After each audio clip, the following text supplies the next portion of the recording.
So present Pushpa 2 trailer release అయినప్పటి నుంచి ఇప్పటివరకు చాలామంది దానిపైన రివ్యూ ఇస్తున్నారు. సో మీ ట్రైలర్ చూశారు కాబట్టి అసలు స్టోరీ ఎలా ఉండబోతుంది, అసలు ఆయన ఎలాంటి స్టోరీని ఇవ్వాలనుకున్నారు సుకుమార్, అండ్ ట్రైలర్ చూసిన తర్వాత మీకు ఏమి అర్థమైంది ఒకసారి ఎక్స్ప్లెయిన్ చేయండి. మీరు నానేది గ్యాంగ్ లీడర్ సినిమా చూసారా? ఎస్. దాంట్లో పెన్సిల్ పార్థసారథి అని ఉంటాడు. అతని క్యారెక్టర్ ఏంటంటే ఒకటి చూసి ఈ కథ చదివో చూసో ఎస్ ఇదే రాయాలి, ఇదే రాస్తా అని రాస్తాడు కదా. సో ఈ సుకుమార్ గారు కూడా గబుక్కున్న నాకు తెలిసి పుష్ప దాన్ని ఏమంటారు KGF రెఫరెన్స్ తీసుకున్నట్టున్నారు. 1 చూసి 1 తీసినట్టున్నారు. 2 చూసి మళ్ళీ దాన్ని కొంచెం గ్యాప్ తీసుకుని దానిలో చేయాల్సిన మార్పులు చేసి 2 తీసుకొచ్చారు. ఎస్ ఇదే రాయాలి, అదే తీయాలి, గన్ దగ్గర నుంచి పట్టుకునే గన్ స్టైల్ కానీ లాగే థర్డ్ స్టైల్ కానీ ఎక్కడి నుంచి పిన్ టు పిన్ మొత్తం KGF 2 లాగా తీయాలి, దానికి వచ్చినంత మార్కెట్ దీనికి రావాలి అనే స్టైల్లోనే సినిమా మేక్ చేశారు. అయితే ఎక్కడ KGF 2 ఛాయలు దీంట్లో కనపడవు, బట్ మేకింగ్ స్టైల్లో మాత్రం KGF 2 ఫాలో అయ్యారని చెప్పచ్చు.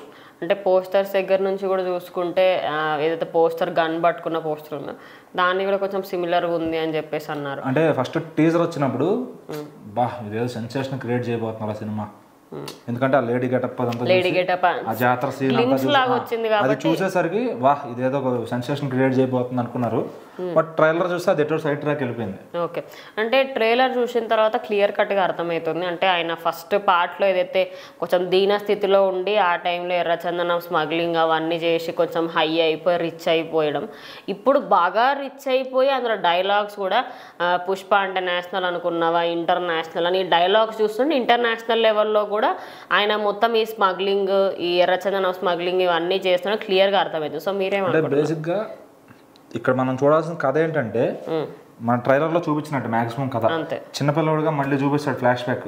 అంటే అతనికి చిన్నప్పటి నుంచే తన మనసులో ఏదో ఉంది, సంపాదన ఎవరి కోసం సంపాదించాలనుకున్నాడు. ఇప్పుడు KGF లో ఒక రీజన్ ఉంటుంది, అమ్మ చనిపోయేటప్పుడు మాట తీసుకుంటుంది కాబట్టి ప్రపంచంలో ఉన్న బంగారం అంతా ఇస్తాను మాట ఇస్తాను. ఇక్కడ ఏంటంటే అమ్మ ఉంది. సో ఇప్పుడు ఇక్కడ కావాల్సిన ఐడెంటిటీ పుష్పరాజ్కి. సో మరి ఐడెంటిటీ కోసమే సంపాదించాడా, ఇంకెవరికన్నా మాట ఇచ్చాడా అంత సంపాదిస్తా అని? సో ఎందుకు ఈ దారి ఎంచుకున్నాడు అదంతా పార్ట్ 2లో క్లారిటీగా చూపిపోతున్నారు అన్నమాట. సో నెక్స్ట్ సినిమా ఎట్లా స్టార్ట్ అవుద్ది అంటే అక్కడ ఆగిపోయినట్టు బన్వర్ సింగ్ షెకావత్తో స్టార్ట్ అవుతుంది. ఇక్కడ మళ్ళీ కొత్త అంటే కొంచెం పై లెవెల్ ఆఫ్ మినిస్టర్స్ వాళ్ళ దగ్గర నుంచి డబ్బులు రావడం, వాళ్ళకి కావాల్సింది ఏంటో పుష్పరాజ్ దగ్గర ఉంటుంది అనమాట. సో ఆ పని మొదలు పెట్టినప్పుడు మళ్ళీ వస్తాడు మధ్యలో బన్వర్ సింగ్ షెకావత్ అనేవాడు. అప్పుడు ఎప్పుడైతే ఆపాడో మళ్ళీ ఇతని మీద రివెంజ్ అలా ఉండిపోయింది కాబట్టి అది తీర్చుకోవడానికి మళ్ళీ తను ఉన్నాడు, తనకు సెల్ఫ్ ఎలివేషన్ కొత్తగా ఇవ్వాలి, ఆయన కూడా హీరో కాబట్టి. సో కేరళ వాళ్ళని ఇంప్రెస్ చేయాలంటే ఆయనకు కావాల్సిన ఎలివేషన్ ఆయనకి ఇవ్వాలి.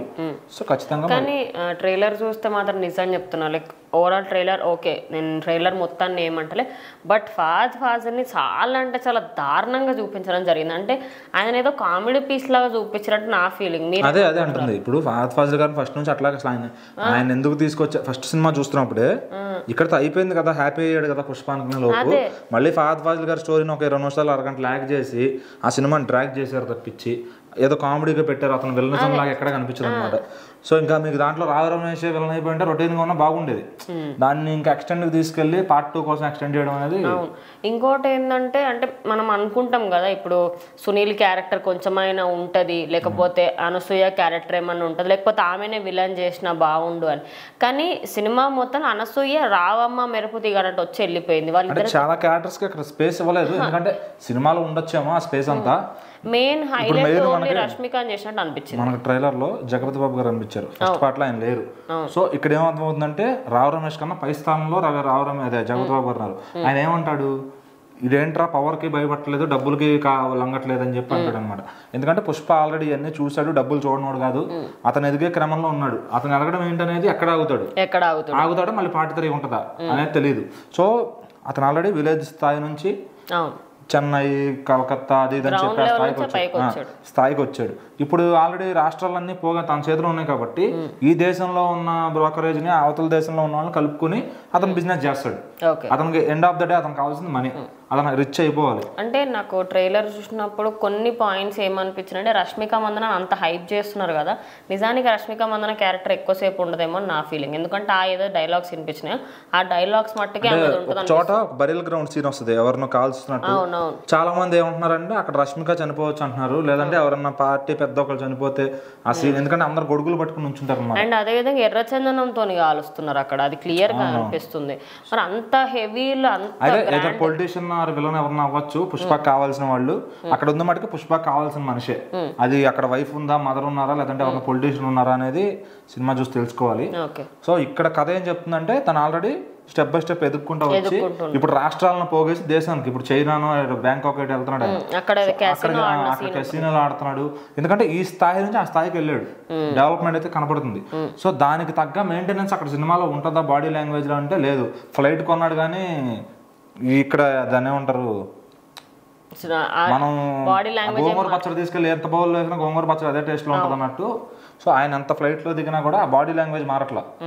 సో దానికి తగ్గగా ఇంకా కాస్ట్యూమ్స్ ఇంకా కొంచెం లేదు, ఫస్ట్ దానికన్నా తగ్గినట్టు అనిపించింది నిజంగానే. అంటే ఏం అఫెన్స్ ఏం లేదు, but to be honestly cinema trailer బాగాలేదని చెప్పి నేను అన్నాను. బట్ డ్రెస్సెస్ పరంగా మేబీ ఆ కాస్ట్యూమ్ డిజైనర్స్ కొంచెం ఏమైనా మాడిఫికేషన్ చేసి ఉంటే బాగుంటుంది. అంటే ఆయనని కొంచెం చిల్లరగా చూపించినట్టు అనిపిస్తుంది. వింటేజ్ గా ఏదో చూపించాలని ట్రై చేసి చొక్కాలు కుట్టించి కొంచెం చూడడానికి డోకొచ్చేలా చేశారు అనమాట కొన్ని కాస్ట్యూమ్స్. కొన్ని అన్ని కాదు, ఒక 2-3 కాస్ట్యూమ్స్ ఆయన ఎక్కడైతే శ్రీవల్లి క్యారెక్టర్ ఉంది, ఆమె క్యారెక్టర్ చూస్తే దాని మీద ఇంకొంచెం డబ్బులు వచ్చినట్టు కనపడుతుంది ఆ బాడీ లాంగ్వేజ్ లో. అంటే నగా నట్రా వేసుకుని పట్టు చీరలు కట్టుకుని, సో ఆమెలో డెవలప్మెంట్ కనపడుతుంది.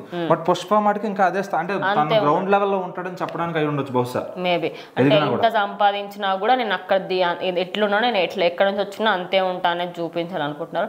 సో ఓవరాల్ గా కొంచెం దీంట్లో స్టోరీ పరంగా చూస్తే ఇంకా ఎలివేట్ చేసి పార్ట్ 3 కూడా చేస్తారు. మళ్ళీ చూసుకుంటే మళ్ళీ టక్ వేసుకుని ఒక సాంగ్ అయితే కనపడుతుంది అనమాట. అది మరి పుష్పరాజ్ సాంగ్ అయి ఉండొచ్చు, లేదంటే మళ్ళీ జాతరలో ఒక సాంగ్ ఉందన్నారు. అట్లాగే ఇంకొక ఐటమ్ సాంగ్ ఉంది శ్రీలీలను కూడా చూపించారు. సో ఇంకోటి ఏదో సీక్వెన్స్ మరి ఇటు దాన్ని ఏమంటారు, రష్మికకి అల్లు అర్జున్ గారికి ఇంకో సాంగ్ కూడా ఉండే ఛాన్స్ ఉంది. సో మరి ఎట్లా తీసుకెళ్తారు ముందుకి, ఎన్ని సాంగ్స్ ఉంటాయి. ఇప్పటికి మిక్సింగ్ లో అయితే ఈ మ్యూజిక్ అయితే దేవిశ్రీ ప్రసాద్ గారు చేశారు. సో నెక్స్ట్ ఇక్కడ నుంచి తమన్ గారు కానీ ఇంకొకరు ఎవరు అందుకోబోతున్నారు. సో మరి ఆ మ్యూజిక్ మిక్స్ ఆ ఫ్లేవర్ ని కలుపుకోగలుగుతారా, లేదా మళ్ళీ కొత్త ఫ్లేవర్ వస్తుందా. అలాగే హిందీ డబ్బింగ్ కూడా అల్లు అర్జున్ గారితో చెప్పించమన్నారు. ఎందుకంటే ఆ పాత వాయిస్ కనెక్ట్ అయి ఉంటారు కాబట్టి మళ్ళీ ఆవిడతోనే చెప్పిస్తామని చెప్పి. సో అంటే మూవీ పరంగా చూసుకుంటే ట్రైలర్ అనేది ఎక్స్పెక్టేషన్స్ పెంచింది, అదేవిధంగా డౌన్ కూడా చేసింది. అంటే పాజిటివ్ నెగిటివ్ 50-50 అన్నట్టు అయిపోయింది. లేకపోతే నిజానికి 100% స్ట్రైక్ రేట్తోనే అది బాగా గెలవాలి నిజానికి జనాల్లోకి వెళ్ళడం కానీ అట్లా కాకుండా ఎటు కాకుండా అయింది. సో మీ అభిప్రాయం ఏంటి, సినిమా హిట్ అవుతుందా, ఎన్ని క్రోర్స్ వరకు సంపాదిస్తుంది? సింపుల్ ఒకటే లాజిక్, స్ట్రైక్ ఇప్పుడు కొట్టినప్పుడు వెళ్ళిపోవాలి ఎంత దూరం ఎంత దూరం. అది వెళ్ళి రెడ్ కొట్టుకుని బ్లాక్ కొట్టుకుని వైట్ కొట్టుకుని ఎన్నో కొట్టుకెళ్ళిపోవచ్చు. సో ఇక్కడ కూడా టార్గెట్ అయితే ఉంది, పెద్ద టార్గెట్. అది బాహుబలి 2 దంగలా ఏదైనా దేశం మొత్తంలో బిగ్ నెంబర్ అచీవ్ చేసే ఛాన్స్ ఉంది.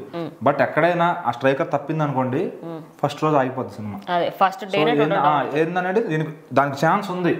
దాన్ని కరెక్ట్గా మరి టీం అంతా యూటిలైజ్ చేసుకుని ఇంత ప్రమోషన్ ఖర్చు పెట్టారు, ఇంత పౌడర్ వేసారు క్యారమ్ బోర్డు మీద అనుకుందాం, పౌడర్ వేసారు, మంచి స్ట్రైకర్స్ తెచ్చారు, అన్ని బాగున్నాయి, అందరిని టీమ్ గా నిలబెట్టారు. కొట్టే స్ట్రైకర్ ఏదైతే ఉందో స్ట్రైట్ వెళ్ళిపోవాలి. అది వైట్ ని బ్లాక్ ని రెడ్ ని అనుకుంటా ఆ కాయిన్ వెళ్ళి దాంట్లో పడకూడదు కదా స్ట్రైకర్ వెళ్ళి. సో అదే ఇక్కడ అనుకుంటే వెళ్ళిపోవాలి అన్నింటిని. ఇక్కడ ఆగిపోతే వాష్ అవుట్ అయిపోతుంది ఫస్ట్ రోజు, లేదంటే బాహుబలి 2 ఆ రేంజ్కి వెళ్ళిపోద్ది సినిమా. సో అయితే హిట్ లేకపోతే మొత్తంకే మధ్యలో 400 లాగాడ 500 లాగాడ ఈ మార్కెట్ ఏమి ఉండదు. వెళ్తే స్ట్రైకర్ ఒక్కటే స్ట్రైట్ గా వెళ్ళిపోద్ది, కొడతాడు కింగ్ లాగా. మళ్ళీ ఇంకా కొన్నాళ్ళు అది కొట్టాలంటే భయపడాలి హీరోలు కూడా, అట్లా ఉంటది. లేదంటే ఫస్ట్ రోజుకే వాష్ అవుట్ అయిపోద్ది. Let's wait and see more ఏంటని.